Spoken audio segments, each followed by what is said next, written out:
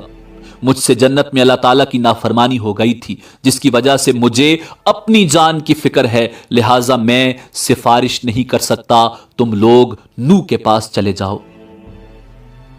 لوگ حضرت نوح علیہ السلام کی خدمت میں حاضر ہوں گے اور اپنا مدعا بیان کریں گے۔ حضرت نوح علیہ السلام بھی یہی کہیں گے کہ آج میرا رب اتنے غصے میں ہے کہ اس سے پہلے کبھی اتنا غصے میں نہیں تھا اور نہ اس کے بعد آئے گا۔ میں نے دنیا میں اپنی قوم کے لیے بد دعا کی تھی جس کے نتیجے میں وہ ہلاک ہو گئی۔ آج مجھے اپنی جان کی فکر ہے، میں سفارش نہیں کر سکتا، تم لوگ ابراہیم خلیل اللہ علیہ السلام کے پاس چلے جاؤ، وہ سفارش کریں گے۔ لوگ اللہ کے پیغمبر جد رسول حضرت ابراہیم خلیل اللہ علیہ السلام کی خدمت میں حاضر ہوں گے اور عرض کریں گے آپ اللہ کے نبی اور اس کے خلیل ہیں، اپنے رب کے حضور سفارش کر دیں۔ آپ دیکھ رہے ہیں ہماری کیا حالت ہو رہی ہے۔ حضرت ابراہیم علیہ السلام بھی وہی بات فرمائیں گے جو حضرت آدم اور حضرت نوح علیہ السلام نے کہی تھی۔ آج میرا رب اس قدر ناراض ہے کہ اس سے پہلے کبھی اتنا ناراض نہیں ہوا، نہ اس کے بعد ہوگا۔ میں نے دنیا میں 3 جھوٹ بولے تھے جس کی وجہ سے آج مجھے اپنی جان کی فکر ہے، کہیں اللہ تعالیٰ باز پرس نہ کریں، لہٰذا تم لوگ موسیٰ کے پاس چلے جاؤ۔ لوگ موسیٰ کلیم اللہ علیہ السلام کی خدمت میں حاضر ہوں گے اور عرض کریں گے اللہ تعالیٰ نے آپ سے ہم کلام ہو کر سارے لوگوں پر آپ کو فضیلت دی، آپ دیکھ رہے ہیں ہماری کیا حالت ہو رہی ہے، آپ اپنے رب کے حضور سفارش کر دیں۔ حضرت موسیٰ علیہ نبینا علیہ السلام فرمائیں گے آج تو میرا رب اس قدر غصے میں ہے کہ اس سے پہلے کبھی نہ ہوا اور نہ بعد میں ہوگا۔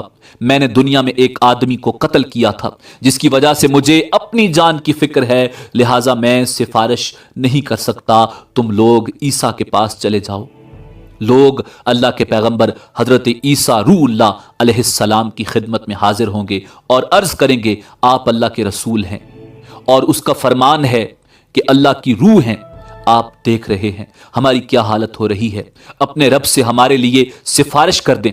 حضرت عیسیٰ روح اللہ علیہ السلام بھی وہی جواب دیں گے کہ آج میرا رب اس قدر غصے میں ہے کہ اس سے پہلے کبھی نہ ہوا اور نہ آئندہ ہوگا۔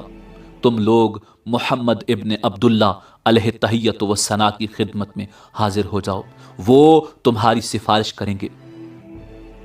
لوگ سید الانبیاء رحمت للعالمین شفیع المسلمین کی خدمت میں حاضر ہوں گے اور عرض کریں گے آپ اللہ کے رسول اور خاتم الانبیاء ہیں، اللہ نے آپ کے اگلے پچھلے سارے گناہ معاف فرما دیے ہیں، آپ دیکھ رہے ہیں ہماری کیا حالت ہو رہی ہے، اپنے رب کے حضور سفارش کر دیجئے کہ وہ ہمارے حساب کتاب کا آغاز فرمائے۔ رسول رحمت صلی اللہ علیہ وآلہ وسلم فرمائیں گے ہاں آج کے روز سفارش کے لائق میں ہی ہوں۔ چنانچہ آپ صلی اللہ علیہ وآلہ وسلم کو میدان حشر سے شفاعت کے بلند ترین مقام محمود پر پہنچا دیا جائے گا جو جنت میں عرش الہی کے نیچے ہوگا۔ وہاں پہنچ کر آپ صلی اللہ علیہ وآلہ وسلم اپنے رب کے حضور سجدہ میں گر پڑیں گے اور اللہ تعالیٰ کی حمد و ثنا بیان کریں گے۔ پھر جب اللہ تعالیٰ کا غصہ کم ہوگا تو خالق کائنات ارشاد فرمائے گا اے محمد سر اٹھاؤ اور سوال کرو دیے جاؤ گے، سفارش کرو قبول کی جائے گی۔ یہی شفاعت کبریٰ ہوگی۔ شفاعت کبریٰ کی منظوری کے بعد رسول اکرم صلی اللہ علیہ وآلہ وسلم مقام محمود سے میدان حشر میں واپس تشریف لائیں گے۔ اس کے بعد حق تعالی فرشتوں کی میت میں میدان حشر میں نزول اجلال فرمائیں گے۔ فرشتے زمین کے دور و نزدیک کناروں پر صف بستہ کھڑے ہوں گے۔ 8 فرشتوں نے اللہ تعالیٰ کا عرش تھام رکھا ہوگا۔ عدالت الہی قائم ہو جائے گی۔ ملائکہ، انبیاء، اولیاء اور صلحاء کو بطور گواہ طلب کر لیا جائے گا۔ فرشتوں کو حکم ہوگا کہ وہ لوگوں میں ان کے نامہ اعمال تقسیم کر دیں۔ اہل ایمان کو سامنے سے اور دائیں ہاتھ میں نامہ اعمال دیا جائے گا اور کفار و مشرکین کو پشت کی طرف سے بائیں ہاتھ میں نامہ اعمال دیا جائے گا۔